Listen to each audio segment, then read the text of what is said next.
Good morning, students. So today topic is measurement of magnetic susceptibility by the Goes method. So in the earlier video we have done what is magnetic permeability and magnetic susceptibility. So in continuity to that, this is the another topic. So by the Goes method we will determine that how we can measure the magnetic susceptibility. So magnetic susceptibility symbol was chi. This was the magnetic susceptibility symbol. So magnetic susceptibility of a substance is measured by this simple device. And we also in the earlier video we have also done that magnetic susceptibility is the intensity of magnetization divided by the applied magnetic field strength. We have done I is equal to chi is equal to I upon h. So this is the magnetic susceptibility. This we have done in earlier video. So in this we will do how we can measure the magnetic susceptibility by the Goes method. So this balance, we will use balance. You can see in this picture. So this is the Goes balance, and this was a device by a French scientist Goes in 1889. So this balance is you can see is shown here. So very small amount of sample, this is the sample tube, very small amount of sample like 0.5 to 1.1 gram. Only this much amount is taken in the form of very finely divided solid, liquid or solution of moderate concentration first of all. So sample is taken in a thin Pyrex tube which is called a Goes tube. This is the Goes tube, and the sample is taken in a very thin, this tube is very thin and Pyrex, made of Pyrex. This tube is suspended vertically by means of a wire from one arm. You can see like this tube is suspended vertically by means of a wire from one arm of the microvalence in such a way that its lower part lies. You can see that this Goes tube is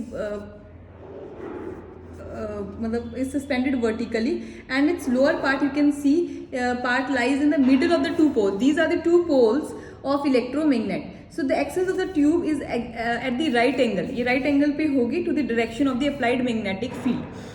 तो ये हमारी Goes tube है, और the weight of the tube with sample is noted on the microbalance. So first of all, weight of the tube with sample is noted on the microbalance. Now the electromagnets are switch off. अब electromagnet जैसे ही switch हम on करेंगे तो magnetic field starts acting on the sample. अगर तो substance paramagnetic है, the tube attract होगी magnetic field की तरफ और नीचे की तरफ डाउनवर्ड्स की तरफ पुल्ड होगी. उससे क्या होगा, सब्सटेंस का जो वे होगा वो ज़्यादा हो जाएगा. सब्सटेंस का वे ज़्यादा होएगा than its original weight, and the balance के अंदर हमारा इक्वल वेट मतलब इंक्रीज इन वेट आ जाएगा. ऑन द अदर हैंड अगर हमारा सब्सटेंस डाईमैग्नेटिक है तो ट्यूब रिपेल्ड होगी. रिपेल्ड होने की वजह से ये पुश्ड अपवर्ड्स होगी और जो सैंपल है उसका वेट लेस होगा देन द ओरिजिनल वेट. तो अगर पैरामैग्नेटिक सब्सटेंस है तो वेट ज़्यादा होगा, और अगर डाईमैग्नेटिक सब्सटेंस है तो वेट लेस होगा, क्योंकि पैरामैग्नेटिक सब्सटेंस का नेचर होता है जब भी हमने उन्हें इलेक्ट्रोमैग्नेट में रखते हैं वो रिपेल्ड होते हैं, अट्रैक्ट होते हैं, और डाईमैग्नेटिक सब्सटेंस रिपेल्ड होते हैं, जो कि हमने अर्लियर वीडियो में भी कवर किया था.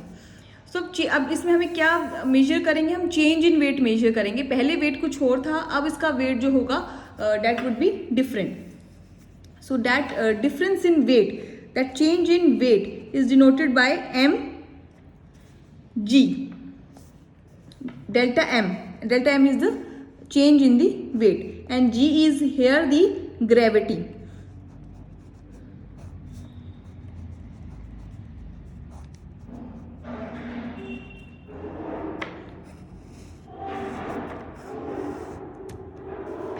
So change in weight delta mg of the substance is related to its specific magnetic susceptibility by this equation. So delta m is here change in mass, G is the acceleration due to gravity, and this simple chi is volume susceptibility of a compound, and chi A is volume susceptibility of air also. We will take air also, that is it has value around 0.03 into 10 raised to power minus 6. And here capital A is the area of cross section of the sample, and H is the magnetic field strength. So you can see that in equation 11 the terms जो है you can see in this equation the terms A, H and G, इन्हें हम eliminate कर सकते हैं अगर experiment perform हो किसी स्टैंडर्ड सब्सटेंस के साथ जिसकी ससेप्टिबिलिटी हमें नोन हो. सेम इसी बैलेंस के थ्रू ही हम कर सकते हैं, लेकिन उसकी ससेप्टिबिलिटी हमें नोन हो. तो जनरली हम वाटर को लेते हैं, वाटर को हम एक स्टैंडर्ड सब्सटेंस लेते हैं. सो इस इक्वेशन को हम वाटर के लिए भी लिख सकते हैं और सैंपल के लिए भी लिख सकते हैं. सैंपल के लिए हम यहाँ MS कर देते हैं, और जब हम वाटर ले रहे हैं तो MW कर देते हैं, और यहाँ चाय S कर देते हैं because we are taking through sample. और ये वाटर के लिए chi W minus chi AH square. अब इन दोनों इक्वेशन को अगर डिवाइड कर दें, what we will get delta MS sample का, डेल्टा MW वाटर का, chi S, chi A, chi W and chi A. So इन सबको निकाल कर यहाँ डेल्टा MS क्या है, सबसे पहले पता होना चाहिए. MS क्या है? Change in mass when sample is subjected to magnetic field. MW क्या है? चेंज इन मास जब when water is placed in the same this Goes tube and subjected to the same strength जो इसमें हमने सैंपल में लगाई थी, that the same strength. Now chi A is the magnetic susceptibility of air which is also known from the tables. Chi water we already know, so chi S can be calculated from this equation.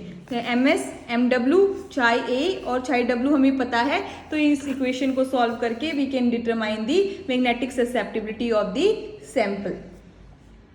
Now the magnetic next topic is magnetic susceptibility and molecular structure. So molar magnetic susceptibility एक is an additive as well as consecutive property. जैसे कि molar रिफ्रैक्शंस हैं, वैसे ही molar magnetic susceptibility भी एक additive property है, इसलिए employed होती है in determining the molecular structure. हम मॉलिक्यूलर स्ट्रक्चर डिटरमाइन कर सकते हैं मोलर ससेप्टिबिलिटी से. मॉलिक्यूलर स्ट्रक्चर नंबर 1, हम मॉलिक्यूलर स्ट्रक्चर डिटरमाइन कर सकते हैं. पास्कल ने एक्सपेरिमेंटली डिटरमाइन किए थे बहुत सारे सैंपल्स की मैग्नेटिक ससेप्टिबिलिटी. वो कंपाउंड्स ऑर्गेनिक के थे, इनऑर्गेनिक के भी थे. इसके अंदर मैग्नेटिक ससेप्टिबिलिटी के कुछ एटम्स और स्ट्रक्चर ग्रुप्स की कुछ गिवन है. जैसे कि हाइड्रोजन का मैग्नेटिक ससेप्टिबिलिटी -2.9 है और बेंजीन रिंग का -1.5 है. तो इन मैग्नेटिक ससेप्टिबिलिटी से हमें मॉलिक्यूलर स्ट्रक्चर का आइडिया हो जाता है और हम करेक्ट स्ट्रक्चर सेलेक्ट कर सकते हैं, आइडेंटिफाई कर सकते हैं कि अगर 2 स्ट्रक्चर गिवन है तो इनमें से कौन सा स्ट्रक्चर है by determining the magnetic susceptibility. Next is theories of dimagnetization and paramagnetisation. तो जब magnetization in atom is due to the motion of its negatively charge electrons. तो अब हम कर रहे हैं diamagnetism and paramagnetism.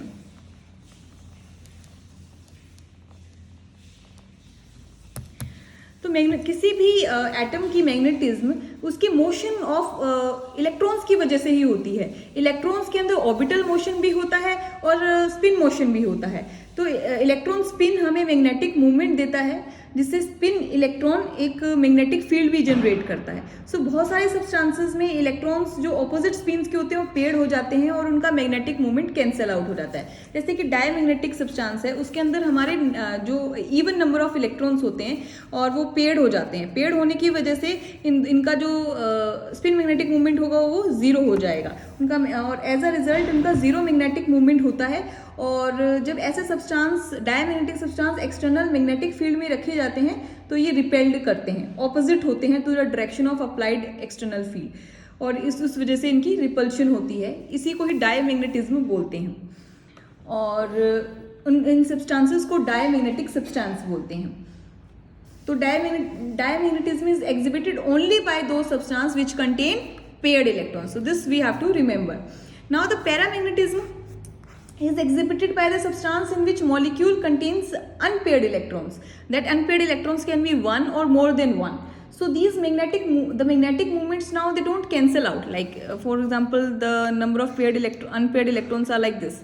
So here you can see it's not paired. So iska number of unpaired electrons are suppose 2. So iska magnetic moment होगा.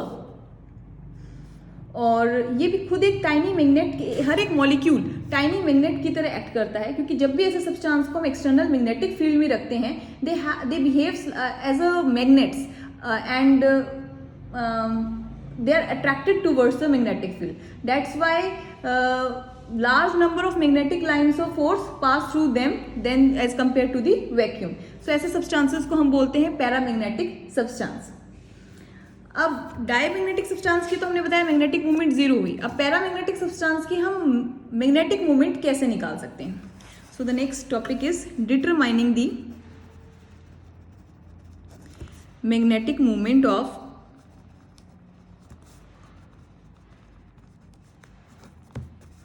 Paramagnetic substance.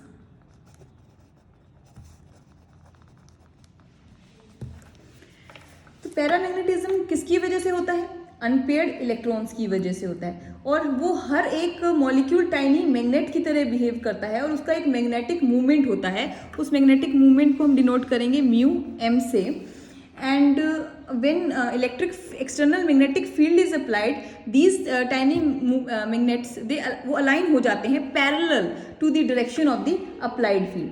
Since the number of atoms, molecule और ions जो behave करते हैं as a tiny magnets per unit volume of a substance वो fix होते हैं, इसलिए magnetic susceptibility जो है that is independent of the strength of the applied field. Magnetic susceptibility of a substance temperature पे depend करती है. Thermal motion of molecules thermal molecules की वजह से वो अपोज करती है अलाइनमेंट ऑफ मैग्नेटिक डाइपोल्स को, और जो magnetic susceptibility of paramagnetic substance है वो बेसिकली डिक्रीज हो जाती है जैसे जैसे टेम्परेचर इंक्रीज होता है. और इसका जो इक्वेशन है वो ये है, रिलेशन इनका.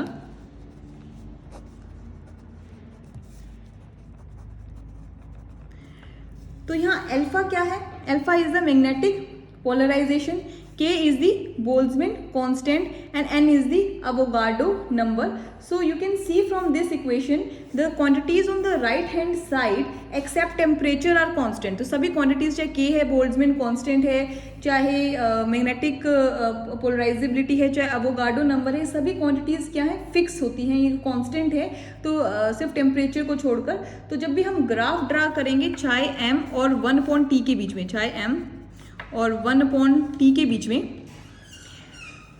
तो एक स्ट्रेट लाइन ऑब्टेन्ड होगी. तो slope of this line is equal to n mu का square upon 3k. From this slope the value of magnetic movement mu m can be calculated. So what is the unit of this mu m? This is the erg per gauss. And one Bohr magneton is equal to 9.2732 10 raised to power minus 21 erg per Gauss. Now the next is relationship between magnetic movement and the number of unpaired electrons. The overall magnetic movement of an atom, molecule or ion is the resultant of orbital magnetic movement and the spin magnetic movement. Magnetic movement में सिर्फ orbital magnetic movement भी होता है और spin magnetic movement भी होता है. अब orbital magnetic movement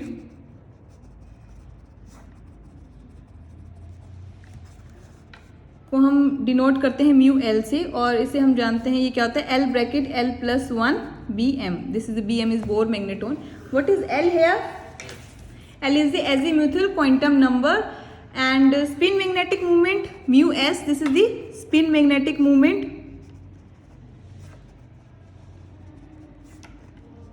This is due to the spinning of electrons around its own axis. So we can write it here it is small s, s plus 1 bm. So here small s denotes the spin quantum number of the electron, and it is the plus or minus half. It is plus half or minus half. So in case of molecules or atoms, orbital motion of the electron is strongly held by the nucleus. So we can say that orbital magnetic moment is very weakly able to orient along the applied magnetic field. So we can also, mu L is very small, so we can also neglect it in this case.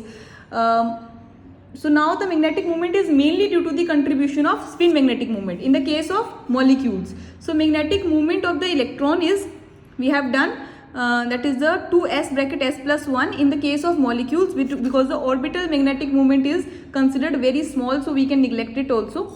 And in case when there are more than one unpaired electrons, the electron spins are added up also, and it gives the spin quantum number capital S.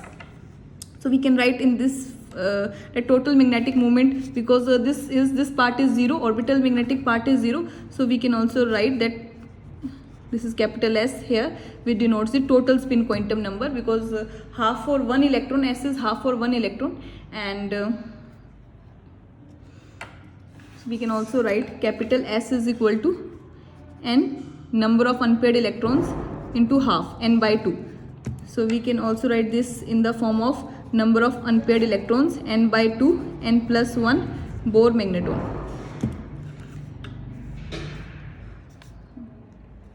Now the next topic is relationship between molar magnetic susceptibility and the number of unpaired electrons. Molar magnetic susceptibility, which is denoted by the symbol chi m, and the number of unpaired electrons. We have seen that chi m is given by this equation, chi m mu square m 3 kt n alpha m. So this equation we have done earlier.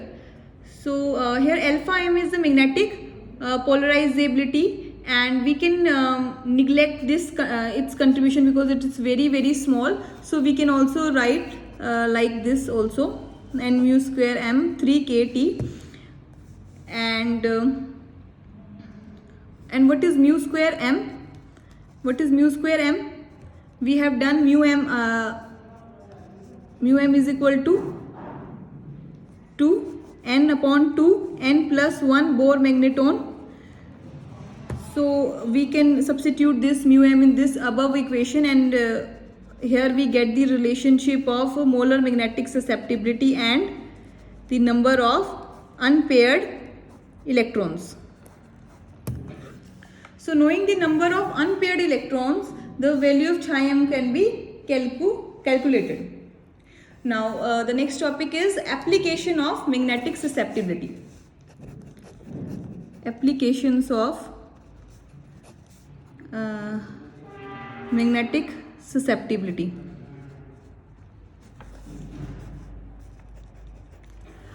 The first is to confirm the structure of a molecule, which we have done earlier also, because magnetic susceptibility of atom and various structural groups helps to determine the molecular structure of a compound, and if two alternatives are given, which we have discussed earlier also. And second is the to calculate the number of unpaired electrons, which we have also done by knowing here n is the number of unpaired electrons. So when the chi m can be calculated experimentally, so by this equation we can also know the number of unpaired electrons, and it was found for the oxygen also. The experiment was done, and molar susceptibility of oxygen at 298 Kelvin was found to be 3400 into 10 raised to power minus 6 centimeter cube per mole, which corresponds to 2.8 Bohr magneton. So by calculating this, they found that oxygen has 2 unpaired electrons. Now the third is to determine the structure of coordination compounds also. Like we have discussed that we can also find out the number of unpaired electrons. So in the coordination compound, if we can find out the number of unpaired electrons, we can also tell the structures of the coordination compound. For example, in the case of NiCl4 and NiCN4, NiCl4, the electronic configuration is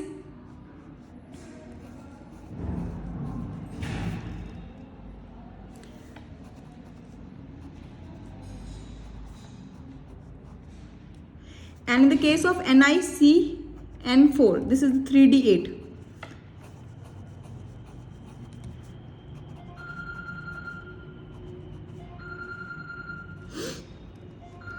So in the case of NiCN4, the number of electrons are paired, but in the case of NiCl4, number of electrons are not paired. So if there are unpaired electrons, by count, if we know the number of unpaired electrons, we can also tell that the structure is whether tetrahedral or it's a square planar. We can tell these structures also. So last application is we can determine the formula of a compound. Determine the formula of a compound. For example, like Hg2Cl2 and HgCl. So molecular formula of mercurous chloride is Hg2Cl2, not HgCl. This is not the molecular structure, this is the structure. How we can determine? Because HgCl is paramagnetic and Hg2Cl2 is diamagnetic. So this compound exhibits the diamagnetism, so the structure should be Hg2Cl2. So by this way we can also determine the formula of the compound. So there are 4 applications. Number 1 is the structure of a molecule. Number 2 is the number of, we can calculate the number of unpaired electrons, through which we can also determine the structure of coordination compounds as well as the molecular formula of the compounds. Thank you.